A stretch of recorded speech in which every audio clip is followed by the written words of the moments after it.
LifeLock, how can I help? The IRS said I filed my return, But I haven't. 1 in 4 tax-paying Americans has paid the price of identity fraud. What do I do? My refund, though. I'm freaking out. Don't worry, I can fix this. LifeLock fixes identity theft guaranteed and gets your money back with up to $3 million in coverage. I'm so relieved. No problem. I'll be with you every step of the way. 1 in 4 was a fraud-paying American. Not anymore. Save up to 40% your first year. Visit LifeLock.com/podcast. Terms apply. Hello and welcome to this episode of the Reset Podcast. I'm your host, Laura Munoz. This is part of my 29 Days of Magic series where I get to interview 29 phenomenal Black women for 29 straight days. I am delighted to do it every year.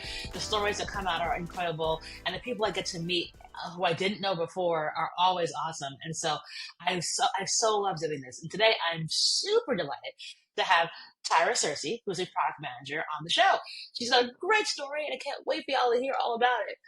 Hi, Tyra. Hey, how you doing? Oh, just chatting away. Every woman on the planet for 29 straight days. It's just, that's what I do. Absolutely. I'm so delighted to have you on the show. First question, always handsome. Answer is always unpredictable. I'm sure yours would be no different. So, Tyra, what's your all-time favorite job? My all-time favorite job was when I was a customer care product support manager. And my job was to work very closely with all of the call centers to understand what do customers call about when they run into issues with their subscription. And it sounds a little, I think at the time I was not as interested in that work, to be quite honest, but it gave me a really great way to understand people and the things that they go through every day. I was able to visit call centers and have a very deep relationship with the people that worked there and understanding how they saw their jobs, how they felt about people who would call. And also I got a very interesting perspective about how entitled people feel when they pay for a service. And I think oftentimes when we have issues as subscribers of something or members of something, we typically think I want this fixed because I pay for it. And we don't think that when we call centers, we're talking to human beings who have their own lives and they're not getting paid much and they're trying to make it through the day just like we are. So that got me really passionate about product and got me really passionate about people and trying to be human first. So that was my favorite job. I think it opened up the doors to the rest of my growth and path in life. Wow. And honestly, I never thought about that because I always think that it's got to be a thankless job working in a call center because so you can catch somebody on a bad day every day. And Absolutely. You're just I just trying not to lose my job. Could you just... Exactly. Exactly. No, and it really comes down to they're trying not to lose their job, but then also the customer themselves, depending on what time of the day they're calling, they're passionate and upset because they're also I'm not even supposed to be on the phone maybe, or I have other things I want to spend my time doing. And so you have this conflict and this friction between two people who are trying to get an issue resolved, but they're not always seeing eye to eye or being empathetic to the other person's experience. So yeah, I was going to say, it teaches you a lot of that, right? Lots of does. empathy because you're okay, I see the vision. I also see why this is not clear to you. So Absolutely. let's try to find that middle ground. And that, and also builds a muscle for you to take foolishness from people and not curse them out. Absolutely. But I think on the other side of it was as a person who's just an observer on it, you start to hear the same issues all day and you look at the company and you go, why haven't we fixed We're this? going to fix this. You're getting 500 people calling, going off on people who make pennies on the dollar, all day, every day. And this is something that your company can control and can optimize. And so it makes you look at all parties involved and be like, we should fix this. We should treat people better. We have to be more patient. And it just gives you a different, look out on life. I can totally see that. It's because if the same problem's happening, it's now a you problem, buddy. It really is. Yeah. I love that. And a great way of sort of thinking about how that sort of opens up your whole universe for what you want to do. So going from that all-time favorite job to where we are now, what was that journey like? That journey, it came out of me being passionate about what I said earlier, seeing companies not answer customer problems. And I'll be honest, one of the things that really got me is the call centers that I was working with were predominantly Black and Latino. And what you have is a certain subscriber who is typically white and wealthy, who is call and go off on these people for things that they can't control. And me being a Black woman, I'm watching them, I'm watching them endure this type of language and this type of verbal beatdown, like I said, for pennies on the dollar.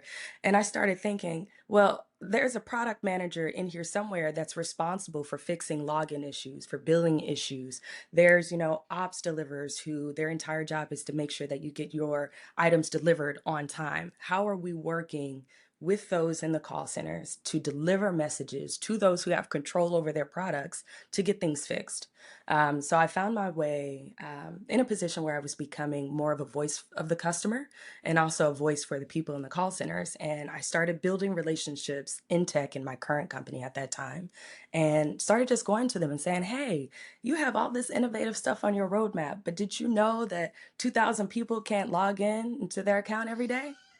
Like, did you know that equates to like 100 hours in call center times, which equates to hundreds of thousands of dollars in a year? And so being able to tell that story got me into a place where I was like, okay, I like being the voice of the customer. But if product management is about prioritizing a good user experience, alleviating issues, but also thinking about long-term solutions, then how can I build that perspective that I gained in customer care and then use that to become a very user-centric, human-centric product manager? So I took that opportunity to start building tiny features with the help of some really great mentors in product management. And they taught me how to write requirements. They taught me how to create decks and talk to leadership about initiatives I'm passionate about. And I was very grateful to have had mentors in my life who just kept opening doors for me professionally. And so I went from working in customer care to being an associate product manager. And then from there, doors just kept opening. So that's how I ended up getting into tech. I was always interested in product management because I had also been in a scenario where I'd been in a meeting and we were with a bunch of engineers. And I remember my boss at the time had left that meeting and said, I have no idea what they just talked about. And we had been in that meeting for over an hour. And I was like, I don't ever want to be in a meeting where I have no idea what is going on. And it wasn't her position too, but it made me think also, what is a career that'll allow me to speak multiple languages, that'll allow me to be very thoughtful about stakeholders horizontally, not just vertically. And all of these things work together to get me there. I love that. And I think it's so important because one, you exist as a product manager, which I think is just delightful for folks to see that this is what product manager looks like. It's not what Mhm. everyone else assumes it is. Like it looks like you. Mhm. Um, and it doesn't require you to like have know how to code every single thing on earth, right? No, not at all. I don't know how to code at all. I took a couple classes. It was horrible. But it was but it was more so being able to go to designers and engineers and saying, okay, what type of requirements do you like? I'm sure you don't want me to design for you. So how do you like me to describe the problem that we're trying to solve? If I'm not coding for you directly, in what way do you want me to write these requirements? Is it through the business lens or the customer lens? And building my skill set to say, can I deliver information that allows you to accomplish the goal of the problem I want to solve? And so I still have some gaps. I'm learning every day. I just joined a new company, and every day I'm constantly like, I've never heard this question in my life. I have no idea what's going on.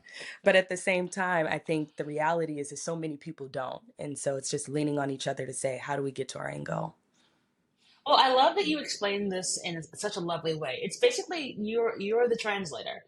Absolutely. Because you have to help the folks on the development, on the creative, but also on management understand everyone's universe, and you sort of are like the center. You're the center of it all because it allows folks to be like, okay, Tyra knows what's up. Like, please translate this for me because like, I don't want to sit here in a mountain of code.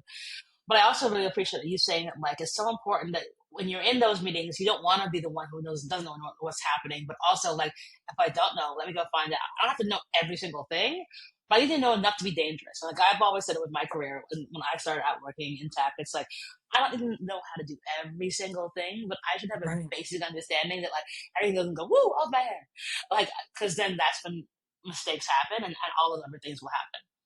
Absolutely. And I think also one thing to add to that is once you start demonstrating to people that you care about understanding them, they're going to throw you a leg out there. They're going to help you, pull you in to say, okay, let's sit down, allow me to teach you. And so I think that's when people are constantly asking me, like, how do I get into product management? And how did you get there? It's really just being inquisitive and ensuring that people see you as an ally to whatever they're trying to accomplish. And then from there, like you said, it's just continuing to put the pieces together and continuing to talk.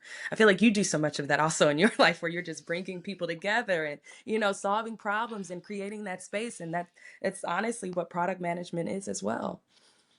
Yeah, it's literally problem solving and like being a little decoder of all the facts as Hmm. well. Because it's like very often it's like it's a hot ass mess. You're like, what is all of this? But actually, this is actually where we can all find our common ground, and then like now we can go ahead. Absolutely, absolutely. So for you, like you've had a lot of interesting roles kind of build up in this really awesome career. What would you kind of say was for your sort of moment of reset for you? My moment of reset occurred probably when I feel like I've had a couple, honestly, at this point in my That's life. cool. Those are cool. I had my first reset when I joined a sports company. I had gotten really exhausted in my first company because it was very focused on real world issues and figuring out how do we deliver information to customers in a way that they understand, in a way that is very thoughtful, and I got exhausted because that took me through the pandemic, that took me through everything in 2020. And for a minute, I just wanted to stop talking and focus on skill building. So that allowed me to transition to a sports company where I was able to just do something more fun, do something that brought people a lot of grace. And it forced me to take a step back and say, okay, like, is this as fulfilling as being in the trenches, worrying about missions and values that really help people and guide them through their lives? And so at that moment, at this new company, that's when I finally took a step back and said, okay, who am I? What am I trying to do here? And what are the steps that I want to take over the next decade to get me closer? And I'm still figuring it out, but I think it was the first time where I stopped being so one track minded, where everything in my life was how do you get more money? How do you open up the doors so that you have stability? And from there, I started thinking about who am I as a person? What is it that not necessarily what do I want to leave behind, but when I look back on the time of my life when I had the most capacity, am I happy with the way that I use it? And I so love that. so it really helped me to start. I started volunteering from that lens. I started doing more diversity, equity, and inclusion work, which I was also doing at my first job as well. And it just allowed me to be more intentional about the steps that I'm making and just not trying to focus only on money. It's not always about the bag, and I And think and it that's low key is in this economy. I hate it, but like, it's like, but okay. One piece of context I'll add here. I'm from St. Louis, a very small city, and we have Midwest is very slow. Most people settle down earlier in their 20s. They buy houses. They stay in the same job for 50 years. Like it's very slow. And I moved from St. Louis to New York, where there was just everybody's doing light and everything. day. No, oh my God. It's like you meet somebody and they're like, I have 5 companies and I also have a very thriving social media profile. And I also do all these side hustles. Like everybody has all of these big things and it makes you want to catch up all the time. And so, like I said, like that moment going to that second job and just being like, okay, what do I want to leave behind? What do I want to do? I had to be in this city and in other big cities to really capture that Yeah, I mean picture. it's like chasing the bag one, but also realizing that the Instagram highlight reel is just a highlight reel. Exactly. It's not like, and it's not, and like and focus on like what does actually matter, and they don't have Yeah, to be two things that are dichotomous. Like you can chase the bag and also make a difference. Like there isn't, and I often I'll tell folks this. It's like, listen, do you realize that like your very existence is an act of revolution? absolutely. So like start there. Like, yeah, if you are chasing the bag, that's totally cool. Because like Yeah. 50 years ago you couldn't. Like there But was very like you could not. So like the yeah, idea that like, I was saying this to someone earlier, it's like the idea that we get to do this stuff, we get to choose to do this stuff in 2026 is the biggest gift that we have and the biggest impact of our legacy. Full stop. Before we do anything else, what we do today, what we are doing today, is that incredible legacy that we have. Yeah. But you know what? Okay, on the other side of that, I think, is when you hear people say also our privilege then is also rest, because we are some of the first generations of Black women who can choose to relax, who can choose self care. And I see in so many conversations, we're pushing ourselves to do that. And it kind of brings me to that point of, okay, at what point do you draw the line? Are you chasing things that you're the first generation to ever have access to? So you kind of want to work yourself, not to death, but to say, what is my fullest potential when I'm not being stopped by all of these forces that don't want to see me accomplish anything? Versus, I've made it far enough. Do I choose myself? Do I choose peace? Because I'm also the first generation to do that. And so I think it's always this kind of balance of when do you give yourself the grace to enjoy what you've built, but also when do you continue to push yourselves to become your wildest dreams and your ancestors' wildest dreams because you're the first to ever do it? I feel about both, honestly, and I don't think they can happily intersect. And I Hmm. think that's the way that we want to try and do this, because if we don't rest and we just keep chasing, eventually we're going to hit the Mack truck. Yeah. Like, because like that's, I mean, I've done that where it's just like go go go go go go go. Like the old tagline of my first company was relentless hustle, and the Mhm. idea 15 years later that I would say that now is horrific. Like there is no universe where I could do that. Like, 'cause I'm like, no, because I remember getting so burnt out. I was on my couch. And it's like, oh, we have Mhm. all this success and we're doing all this really good stuff and everyone knows who we are, but I couldn't enjoy it. And Right. in this weird world, I mean, like I've had so many friends who've passed away before the age of 50, Absolutely. from cancer and all number of things. And you're like, and I didn't get to enjoy the fruits of all that work they put in. And so it's a constant reminder for me to be like, okay, there's got to be a balance here. And can I Mhm. design a life that is about, doing some awesome things, making a difference, but also being very successful? Like, how do I find that balance? Doesn't mean it's going to be every single day, everything can be perfectly in Right. alignment, but like, I'm going to try. And I think that's the privilege of it all, the ability to try and do that. Absolutely. That's a Because good like, point. you're not going to, because like, there is no failure here. It's just like, you're going to learn. You're never gonna lose. You're just gonna keep learning along the way. Like, all right, cool. Maybe it's like more this way now, and maybe it's a little bit more this way. But Absolutely. trying to finding that intersection between rest and success, I think is an integral part, so that we are the generation that doesn't die early, um, and gets to choose to have a really good life, versus one where it's like, oh, I wish I had done that, but now couldn't do it. Absolutely. No, and that's a good point. And I think to your point about how they can be balanced together is just constantly coming back and double checking the decisions you made and saying, is this in line with who I want to be? Is this in line with what makes me feel good? And sometimes you have to choose the discipline over the reward, but just promising yourself that it's aligned with the timeline you had in place. I remember for me, as I mentioned earlier, I had moved to New York for my first job.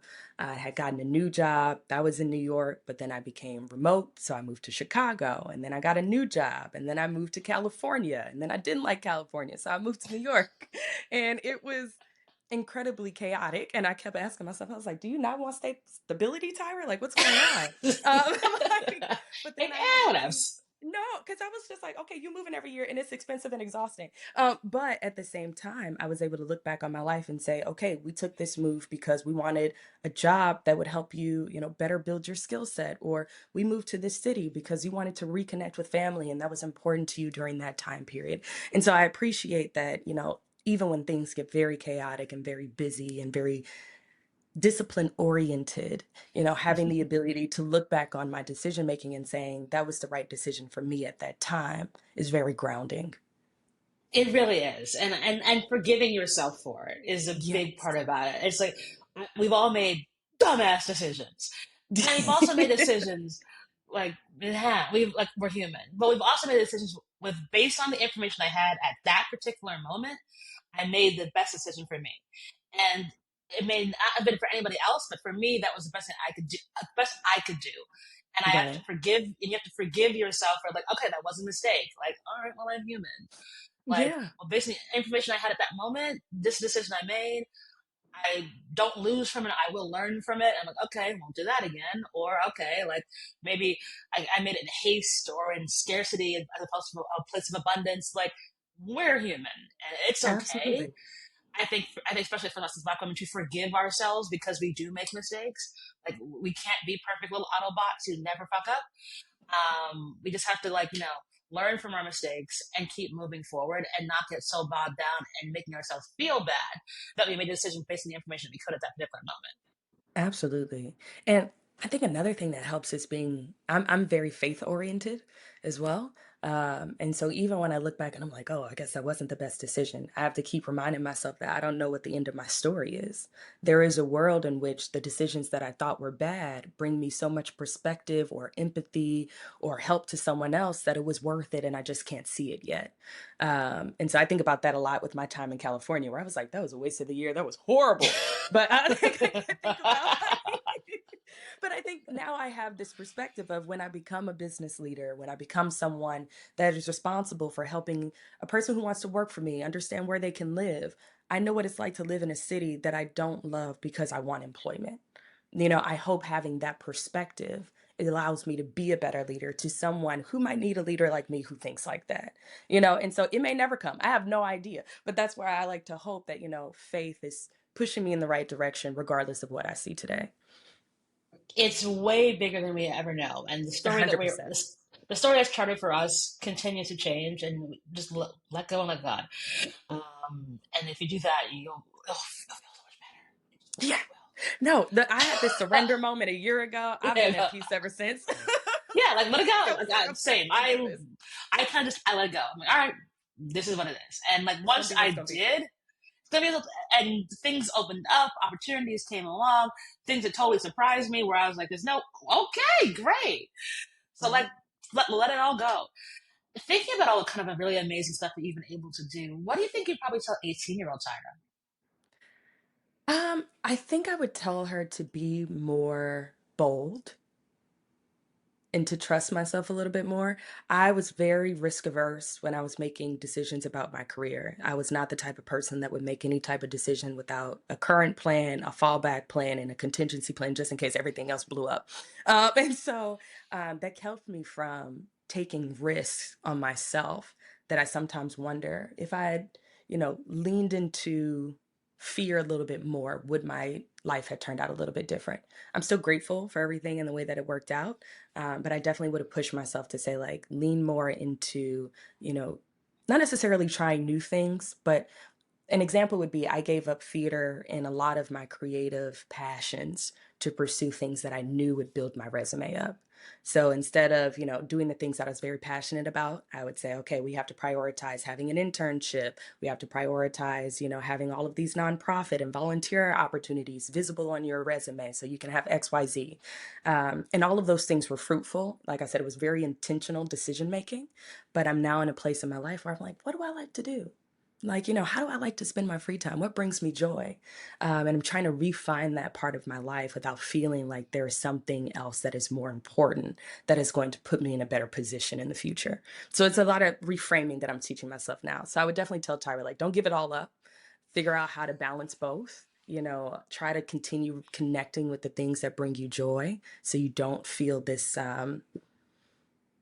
small piece that's missing. Like I think the joy is so important, and I'm trying to find my way back there today.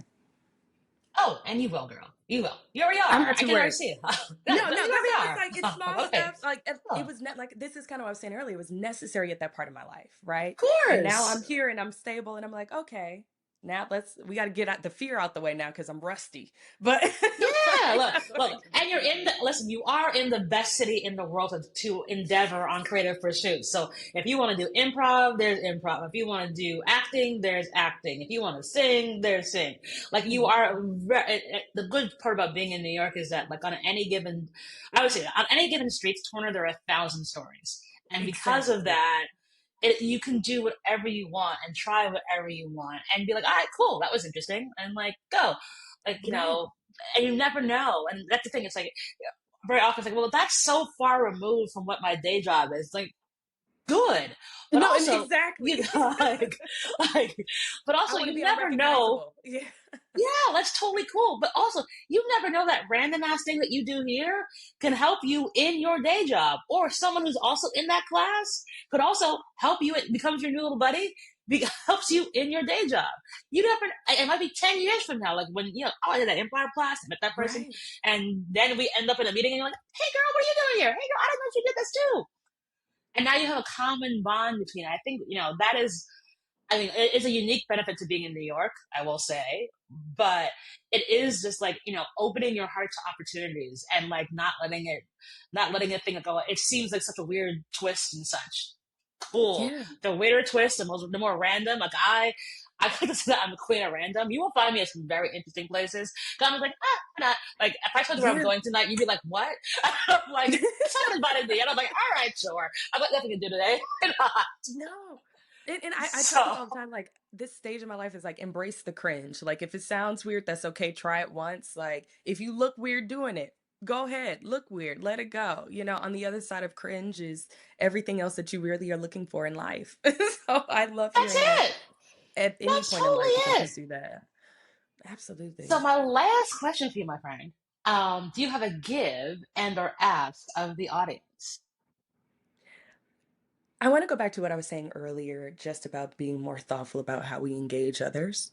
I think a large part of what I'm seeing today, and it's visible in media literacy, it's visible in the way that people interact with social media and news headlines that aren't even real. Is I think we've forgotten to be inquisitive and to ask ourselves, who are we talking to? What are we sure that we're coming at someone with the right information? Have we validated it? I think if we put a little bit more in, if we put more effort into critical thinking, into empathy, into asking questions, I think that's going to protect us a lot more today than it ever has before. Oh, what a word, Tyra. Yes. I love that. You're so true, and you're so right. Can we just be kind? Like, I don't need you to be everybody's buddy. I don't need you to be everyone's best friend. But we're going to start at the basis level of just kindness. We start Yeah, there. Oh, way the world would be so much better. absolutely. And even in my job today, I find myself like every time you think you're saying a fact, somebody goes, "Is that true? Who'd you hear that from? Where'd they get it from? What source was that?" And you will answer like 10 questions just trying to make sure that it's the right answer. And then you get online and you see this one fake news headline in bold and everybody's taking it and running with it. And I'm like, You're like, nobody actually no. fact checked, And I think that's something that, especially as we see AI becoming more prevalent in our times, like it's kindness, but it's also just taking an extra step to make sure that we're passing around correct, authentic information. And Like there's that comes all from these awesome AI relationships. videos, and like yes, like Yeah. oh, it just like, this is fake. The stories, like because They just on they've gotten Facebook too good for reposting some. it. Yeah. Like just because you're Yeah, not, yeah. But no, I think it's absolutely. like discernment is key, and I think that's such a beautiful way to close that discussion. That like discernment and kindness are just base level, basis Absolutely. level. Yeah. And I And think I thank you so much for sharing it. I think it's so important to hear from someone like you who's deep in the tech every single day to be like, this is the stuff that matters. This is what actually matters. So thank you for sharing that. And thank you, my darling, for being on the podcast. I knew you'd have great advice and great stories to share. And you are just a delight. And I see you glowing along the way, and it's just warms my cold blood heart. no, thank And you I'm so so much for glad to allowing have me to you. do this. Thank you Of so much for the course. opportunity. Sure thing. We'll put details in the show notes so everyone can connect with you. And that's our show.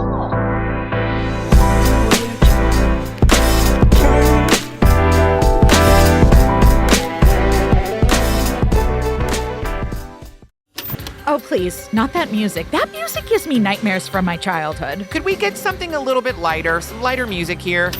Are you a fan of true crime TV shows? And what about Unsolved Mysteries, the show that jump-started all of our love of true crime?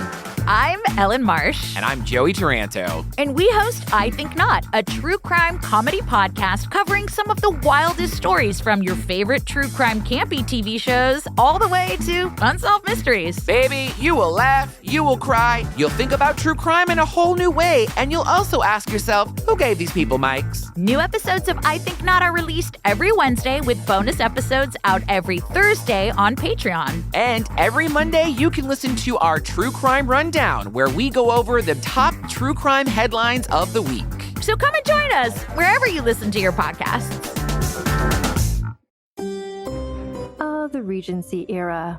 You might know it as the time when Bridgerton takes place, or the time when Jane Austen wrote her books. But the Regency era was also an explosive time of social change, sex scandals, and maybe the worst king in British history.